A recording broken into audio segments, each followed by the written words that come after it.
Hi, welcome to the Aquaholics 2019 South Dakota Kayak Challenge. This is a team of Danielle, Melissa, Megan, and Hogan. You can see us on one of our first outings here. There's Megan passing. Oh, there's Hogan in the back with the pink paddle. One of the few times you get to see Hogan because he was rather camera shy. Melissa and Danielle. That's our beautiful team. This is a 19-foot square-backed Grumman that we borrowed from Bernie Arnold. Shout out to Bernie. Thanks for letting us borrow the boat. So this is our first training run, time-lapse to hyperspeed because it's kind of boring. Probably the best part of this training run, the 20-mile run, was going to Big A's afterwards and getting food. We were starving. Yep, Big A's is great food, and they decorate pretty well. And we had a second training run. We had a lot more people that joined us for this journey. And so you can see the river moving there, and we're getting in some pretty heavy water. Notice in the middle left, that white thing there, that is Dan Monroe's Epic V7. He just flipped. And you'll watch the water as it comes up, and you'll see, we never did figure out what's under the water, but it just feels like it, there it is. It feels like it's coming for us. It was kind of scary. I mean, you can see we turned away from it. This is what flipped Dan, and I don't know what it was. It kind of pushed us a little bit, but we made it. But you'll see his boat still flipped over. Bernie's hanging out there with him, but he sees that we're coming, and we have a better chance of helping him, so Bernie's starting to take off. Another unsuccessful mount. It's not easy to do, and you should definitely practice. One other thing of interesting note, see how low Dan is in the water? It turns out that he has an inflatable PFD that's supposed to auto-inflate, and it did not auto-inflate.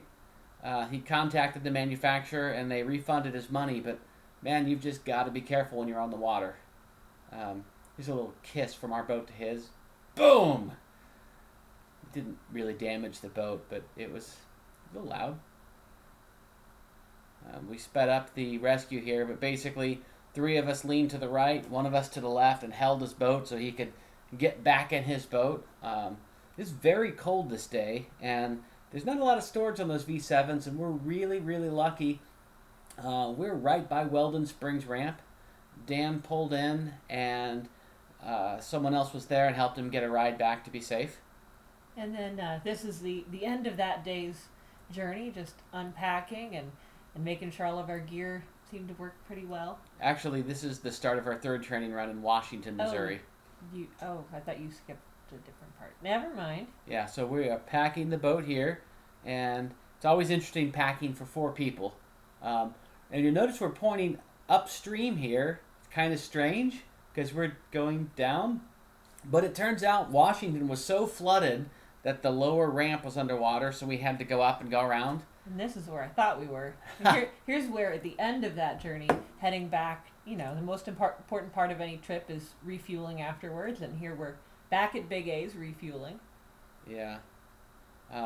So this is actually the start of our South Dakota Kayak Challenge journey. This is probably 1 or 2 in the morning, something like that. The doorbell rang. It's so late, even the dog is like, this is stupid. I'll wag my tail, but I'm not getting up for this. I am exhausted. Logistically, we had to come out in 2 vehicles. Megan had something coming, so this is Danielle and Megan. Danielle's on the right, Megan's on the left. Coming to my parents' house to get a couple hours sleep before we head out to South Dakota. That's Megan's signature, not quite a dab. It's raining, and notice on the sides, these are farm fields that are completely flooded. Some of these have white caps in them from the wind. Many acres destroyed. Horrible. That was along on Iowa on Missouri border. Iowa-Missouri border, yeah. Now we're back into South Dakota. This is Mulberry Bend, really gorgeous section. We're going to be paddling this, and so we wanted to stop and pull up and just show the ladies what this looked like. So Danielle and I have done this race twice before. Megan and Melissa are new, and we just wanted to really enjoy the view and experience some of South Dakota before we did our race. So there it is. we'll be coming from the back, going to the right across that bridge. We'll drive across in a little bit. But all of us are outdoorsy, and we just love it. And we also love having a nice place to stay the night before the race. Some people camp beforehand. We decided to not rough it quite so much. We have a nice little hotel that Hogan and I have stayed at a couple times before. Nice 2-bedroom suite that they had for us. So here's bedroom number 1. Yay, fancy stuff.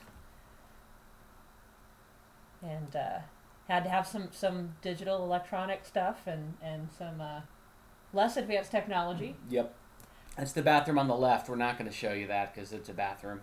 But this is one hotel room, and it's priced not that expensive. We love staying at the Riverfront Event Center. Hey, dude.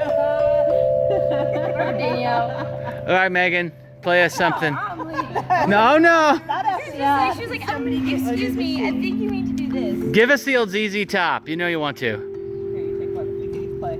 That way we can blame each other if it sounds awful. AKA.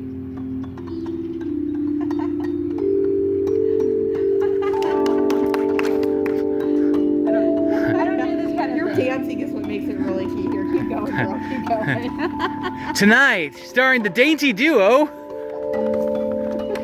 Okay, now it's the Dainty Do-Over. All right, so we've got race day here. You can see I'm unpacking the yellow bag. That's all the stuff we carried from the hotel. And so, we've got a little unpacking to do and some, waking up still going on here. I'm an early riser, so, I'm willing to do all that stuff. There are a lot of boats here getting ready. Not everyone is as advanced as we are in terms of preparation. We are dragging the boat from the staging area and getting ready to carry it over the path and take it down and put it in the water. This is where things start really getting exciting for a race. We've been building up to this time, thinking about it. All of our preparation or lack thereof is going to show shortly. So we're putting some plans together. Who's going to carry what? Where are we? And getting ready for a giant heave too. This boat's about 120 pounds plus all the gear, so it can be a bit of a chore. And once we're across, we can just drag it. We're heading over to the check-in and getting ready to let them inspect and make sure that we have everything we need. Oh gosh, when you're over 40, it just keeps getting heavy, and you can't impress the ladies like you used to. Well, yeah, you're not supposed to carry a 100-something pound boat by yourself. So this is serious time. I'm rolling up the pant legs. I'd like to think that it's a show that all the ladies can't resist, but it's really just about keeping my pants dry. Well, we all really enjoy it anyway. You can see the ecstatic looks on their faces as you rolled up your pants there. Now I've got to be careful because this boat could crush most of those boats. So we're in the water. We're hanging on to a dock pointing downstream, just waiting, taking our sweet time. We don't want to waste any energy. Everybody else is paddling upstream. We're just going to wait here to start and let them, be out in the middle.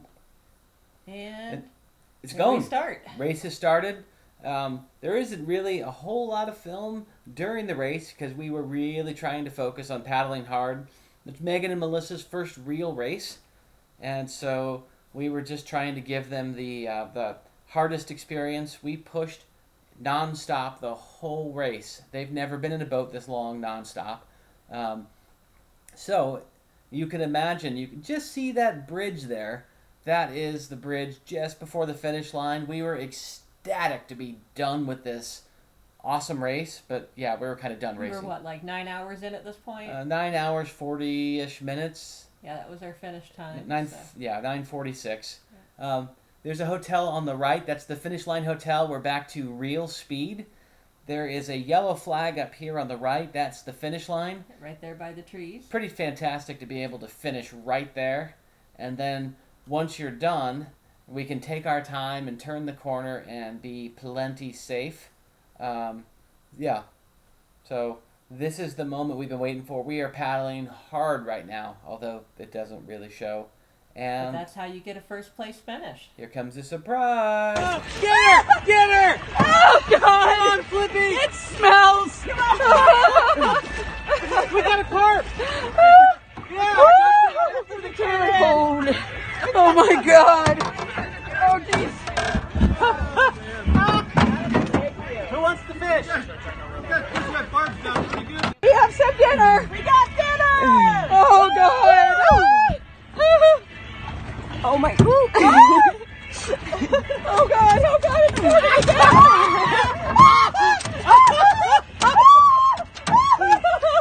gonna go. Yes!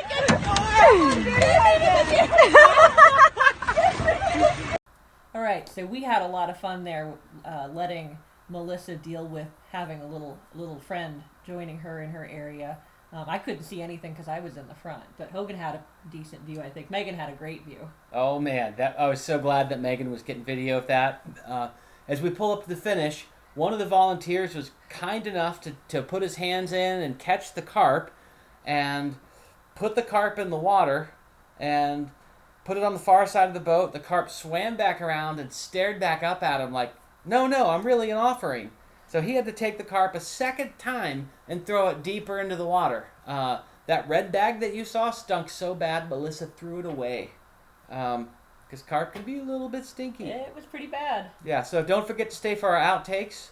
We're the Aquaholics. We got first place in the open team.